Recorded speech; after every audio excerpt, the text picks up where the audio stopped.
Fala galera, a gente tá de volta pra falar sobre mais um capítulo do Pirata que Estica. Estamos no capítulo 993, faltam apenas mais 7 pra gente chegar no número 1000 de One Piece. E a gente tem muita coisa pra falar, esse foi um capítulo foda pra caralho, pra lá de excelente, dramático, assustador, com um final chocante. Eu não sei tantas palavras pra dizer, eu não tenho palavras pra dizer, mas enfim... Foi um puta de um capítulo, muito bom pra variar, e mais uma vez nós ficamos chocados com aquele finalzinho, que eu acho que comprova um pouco daquilo que a gente tava falando no último capítulo, no 992, sobre que rumo que essa história vai tomar agora, que a gente teve esse primeiro enfrentamento dos 9 bainhas vermelhas com o Kaido. Mas antes de começar, não se esquece de deixar um like no vídeo, se inscrever no canal. A gente tá fazendo a contagem regressiva, faltam só mais 7 volumes, mais 7 vídeos, que provavelmente vão ser lançados até o final do ano, talvez só no ano que vem, não sei ainda. Mas tem todos esses vídeos ainda pra gente ver, então você comenta aqui embaixo também, fala o que você tá achando dessas reviews. Eu gosto de ouvir o feedback de vocês, ver as teorias também. Vou tentar sempre incluir uma nova teoria no final de cada vídeo pra gente poder discutir também. Acho que é interessante. E vamos começar conversando sobre a teoria que eu deixei na semana passada, que era do Pirata Barba Negra e, enfim... Será que tem alguma ligação entre ele e o Rocks? O pessoal lembrou, eu esqueci de comentar aqui, mas eu sabia dessa informação. O nome do navio do Pirata do Barba Negra é Shebek, que é o nome do Rocks Shebek. Então temos mais uma ligação aí. Mas a gente não sabe muito bem pra onde é que vai. Eu acho que muita gente também ainda não tá sabendo pra que lado essa história vai ir. Então, vamos ver até que ponto a gente... onde é que isso vai nos levar e o que isso vai significar de agora em diante.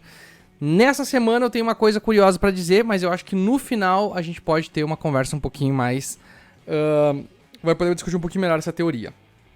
Vamos começar pelo começo, eu gosto de começar pelo começo das coisas. A gente teve um visual daquilo que tá acontecendo lá em Wano, que tá acontecendo o Festival do Fogo, onde eles estão comemorando, na verdade eles meio que tipo relembram a derrota do Oden, eles ficam torcendo para que o Oden volte. É uma festa em homenagem ao clã Kozuki, já que o Orochi e todos os seus Asseclas, e o Kaido e todos os seus Asseclas não estão em Wano, então eles não sabem o que está acontecendo lá, então o pessoal celebra o Oden por tudo que ele fez pelo país de Wano.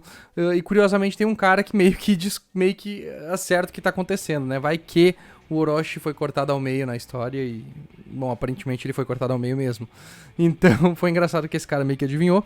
Mas eles bebem água, eles são felizes e eles estão lá comemorando, torcendo para que o Oden um dia retorne e talvez destrua. E eles lamentam muito que o grande fator decisivo que fez com que o Oden fosse derrotado foi que o Kaido estava do lado do Orochi e salvou ele e garantiu que ele vencesse. Isso é uma coisa que vai pesar mais a fundo lá adiante nesse capítulo. Quando a gente volta pra Onigashima, a gente tá vendo o que tá acontecendo com o Zoro e com o pessoal que tá sendo atingido pelas balas do Queen. E diferente do que aquilo que aconteceu em Udon, que eles pegavam fogo e sentiam como se a pele deles estivesse queimando, sendo totalmente dilacerada, nessa nova bala é muito mais perigosa, porque ela não só congela eles, como transforma eles em demônios de gelo que ficam meio que sendo controlados pelo Queen. Pelo menos é o que deu a entender. Eles perdem a consciência própria, eles acabam lutando contra seus próprios colegas. Então é uma bala extremamente poderosa novamente. E a gente vê a diferença de nível do Queen pros Asseclas dele, que tinham apenas o poder de fazer o pessoal queimar. Enfim, não tinham esse poder tão avassalador como o Queen mostrou agora. Então, vamos ver como é que o Zoro vai ter que lidar com isso. Vamos ver como é que o X-Drake vai lidar com isso. Mas já vimos que a batalha entre eles e o Queen tá se encaminhando para ver o que vai acontecer. A gente também tem um pouco mais do Momonosuke aparecendo novamente depois de um bom tempo. Ele e a Shinobu fugindo. E enquanto o Yamato persegue eles. E a gente vê nesse momento que eles estão sendo vigiados. King avisa os Tobiropos que o objetivo deles é matar o Momonosuke. Que se eles matarem o Momonosuke, os samurais que estão lutando junto com o Chapéu de Palha vão desistir porque vão ver o legado do Oden morrendo e sendo destruído. O legado do clã Kozuki sendo destruído. Então eles... A melhor coisa que eles têm que fazer é focar nisso. Porém, o que ninguém esperava era que o Yamato ia impedir que isso acontecesse. Eles acham, inclusive comentam, não, mas o Yamato tá inventando, ele fica brincando, ele fica fazendo essa atuação dele, mas não é uma atuação, e ele mostra que ele tá ali pra salvar o clã Kozuki. Foi uma cena legal, vamos ver para que ponto vai, vamos ver se ele vai... Vamos ver o real poder do Yamato agora, fico curioso pra saber sobre isso. E deixo a pergunta aqui, vocês acham que ele é filho do Kaido com a Big Mom? A gente tem que lembrar que o Kaido e a Big Mom têm um acordo, eles não falaram sobre o que é, que o Kaido tá devendo muito pra Big Mom, e é isso que faz com que os dois meio que não se matem totalmente quando eles se encontram.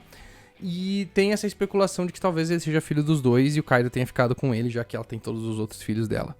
Não sei, os chifrinhos ali são parecidos com o do Kaido, mas, né, fica essa questão aí, acho que seria interessante. E outro ponto que a gente tem é o Luffy. Não aconteceu nada muito interessante com eles. Achei que foi a parte mais chatinha desse capítulo, que foi o Luffy e o Sanji fugindo. E, obviamente, quem vem salvar o rabo deles é o Jinbe, que acaba meio que solando todo mundo. Mas o momento mais esperado dessa história é os 9 bainhas vermelhas indo atacar o Kaido, desesperados, sabendo que eles não têm muito tempo, porque eles conseguiram ferir o Kaido, mas eles precisam fazer alguma coisa pra garantir que ele morra, ou seja, cortar a cabeça dele, cortar a garganta dele, não deixar que ele respire. Eles vão lá rápidos, totalmente nervosos, e aí a gente vê o Kaido se levantando e dizendo: olha, vocês quase conseguiram. E nesse momento é que dá um ruim, assim, uma tristeza desgraçada, porque daí tu vê que, como a gente já esperava, né, 993 eles não iam derrotar o Kaido tão cedo, então os 9 bainhas vermelhas vão sofrer a partir de agora. E o Kaido levanta, e num momento muito interessante, eu acho, porque, novamente, eu acho que talvez ficou bem claro que o Kaido meio que se arrepende de ter sabotado o Oden com aquele lance da mulher, de fingir que tinham pego o Momonosuke. Porque, novamente, ele se arrepende de ter deixado eles fazerem isso. Ele se arrepende de ter visto o Oden perder por causa disso. E ele diz assim: eu sempre me lembro daquele momento, eu sempre me vejo naquele momento. Porque ele sentiu que ele ia morrer, ele sentiu que aquele era o momento, que esse era o único cara, esse samurai monstruoso que poderia finalmente derrotar ele. E ele diz que por um momento ele vislumbrou isso neles, assim como a gente, nos 9 bainhas vermelhas, ele viu o Oden ali, mas eles não conseguiram, fazendo apenas um corte superficial que nem reabriu a ferida que o Oden fez nele. E aí eles simplesmente disparam um poder que a gente não tinha visto até agora, que são foices de vento. E, meu irmão, a cena da Kiko perdendo o braço foi simplesmente chocante. Foi uma das coisas mais abismais, eu acho que desde... Não é desde, mas é que são aquelas coisas que a gente não espera que vai acontecer, assim como o Shanks perdendo o braço no primeiro capítulo. Então, pra mim, lembrou muito aquela cena. E na primeira vez que eu li, eu não tinha notado, eu só tinha entendido que ela tinha sido cortada, mas não tinha visto que ela tinha perdido o braço, mas não, ele arrancou o braço inteiro dela fora. E isso foi chocante e extremamente terrível para o que vai acontecer agora. Vamos ver como é que vai se desenhar essa história. Mas a gente começa a ver que eles não são intocáveis, porque ela derrotou, a gente viu ela derrotando o Kanjuro, a gente sabe que ela tem força suficiente, que ela é extremamente forte, mas a gente não estava preparado para ver que eles eram tão frágeis assim. Então o fato de eles serem tão frágeis realmente é um grande motivador para nos deixar com um pouco mais de medo do que vai acontecer a partir de agora. Bom, dito isso, vamos a teorias então. Ele disse que nunca vai existir um samurai tão monstruoso. Eu sei que no momento que eu tô postando essa review, já tem 50 milhões de teorias sobre o que vai acontecer a seguida, que é o fato de que, obviamente, nós temos um samurai tão monstruoso com uma espada igual a do Oden, chamado Roronoa Zoro. E é óbvio que ele vai ser o grande divisor de águas nessa história. Porém, agora as coisas começam a ficar um pouco mais claras pra mim como essa história vai se delinear. Eu ainda não acho que o Luffy vai derrotar o Kaido sozinho. E eu vou trazer mais uma questão aqui que eu acho que é interessante. Desde o começo da saga de Wano, no anime, entre os comerciais tem aquelas duas animações. A primeira animação é o Luffy com o punho dele aprendendo o Ryoro, que é aquele o hack de Wano. E a gente sabe que é isso que ele tá treinando. E logo em seguida, em paralelo, nós temos o Zoro fazendo um poder especial também, fazendo um golpe especial também, com a lua crescente invertida na tela e ele na frente vestido de samurai. Então, acredito eu que essa vai ser uma batalha onde o Imperador vai ser destruído não pelo Luffy, mas pelo Luffy e pelo Zoro. Então acho que essa vai ser a grande batalha deles. Outra coisa que dá a entender isso é... No capítulo anterior, a gente teve uma cena uma capa onde o Zoro tava comendo Oden em uma cumbuca com um dragão azul, igual ao Kaido, sobre uma lua e sobre voando pelo céu. Então, voltamos a essa ideia de que, e eu acho que essa é a teoria da semana, vocês acham que vai ser o Luffy sozinho, vai ser o Zoro sozinho, ou vai ser os dois juntos? Eu acredito que essa é a melhor possibilidade, acho que seria a coisa mais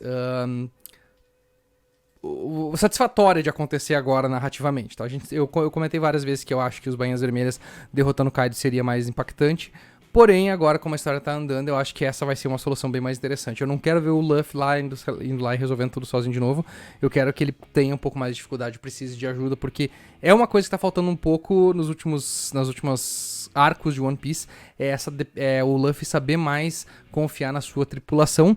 E um outro ponto também que eu acho que deve ser abordado é o fato do Zoro não ter um grande flashback ainda, uma grande arco de história. Nós tivemos um arco de 2 capítulos, 3 capítulos no começo do anime e do mangá, onde o Morgan de Machado prende ele e a gente tem um pouquinho daquela backstory dele. E a última vez que a gente teve alguma coisa foi contra o Mihawk, que realmente daí tem alguma coisa acontecendo ali.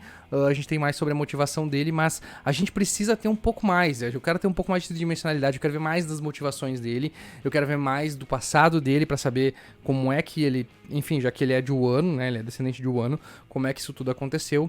Então eu tô curioso pra saber e eu acho que esse é o momento. Então acho que acredito eu que agora nós passamos de 3 para 5 atos. Eu acho que o final do terceiro ato vai ser no episódio 1000, no capítulo 1000, com a Black Maria tocando o bandolim deles lá. E a partir daí nós vamos pra mais 2 atos. E obviamente isso vai significar o quê? Que o pessoal que tá lá fazendo o Festival do Fogo, porque isso vai se desenvolver todo em uma noite, obviamente, eles vão ver a queda do Kaido e vão ver a queda do Orochi durante essas festividades. Acredito que esse vai ser o grande clímax. Isso explicaria também o fato do Kaido estar voando e não preso em Onigashima ou de alguma forma em outro lugar. E vamos ver como é que vai ser. Se ele vai enfrentar eles na forma dragão. Eu não sei se essa é a forma mais poderosa dele ou a forma mais poderosa dele é a versão humana. Então, acredito que a gente vai pra Wano de novo ainda, pra essa última batalha. Não sei de que forma isso vai se desenvolver, como é que isso vai acontecer.